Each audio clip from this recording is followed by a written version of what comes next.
ভারতের জাতীয় ক্রিকেট দলের কোনো ছবি বা ভিডিও ভোটের প্রচারে ব্যবহার করা যাবে না। বহরমপুরের তৃণমূল প্রার্থী তথা প্রাক্তন ক্রিকেটার ইউসুফ পাঠানকে এমনটাই নির্দেশ দিয়েছে নির্বাচন কমিশন। বহরমপুরে তার বিরুদ্ধে কমিশনের দ্বারস্থ হয়েছিল কংগ্রেস। সেই অভিযোগের প্রেক্ষিতে পদক্ষেপ করল কমিশন। শুক্রবার নির্বাচন কমিশনের তরফে লিখিতভাবে ইউসুফকে জানানো হয়েছে, জাতীয় দলের ছবি তিনি নির্বাচনী প্রচারে ব্যবহার করতে পারবেন না। ইতিমধ্যে যে ছবি প্রচারের কাজে ব্যবহার করা হয়েছে তাও সরিয়ে ফেলতে হবে অবিলম্বে। 2011 সালে ভারত যখন ক্রিকেটার বিশ্বকাপ জিতেছিল, সেই দলের সদস্য ছিলেন ইউসুফ।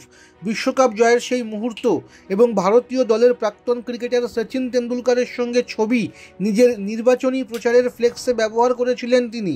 তাতে নির্বাচনী বিধিভঙ্গ হয়েছে বলে অভিযোগ তোলে বিরোধীরা। কমিশনে এই সংক্রান্ত অভিযোগপত্র জমা দিয়েছিল কংগ্রেস। তাদের যুক্তি ছিল, বিশ্বকাপ জয়ের মুহূর্ত গোটা দেশের জন্য যেমন গর্বের তেমন আবেগেরও বটে। রাজনৈতিক স্বার্থের জন্য এই মুহূর্তকে ব্যবহার করা উচিত নয়। সচিন জাতীয় তারকা, তার ছবি ব্যবহার করে নির্বাচনী প্রচারও আদর্শ আচরণবিধির বিরুদ্ধে।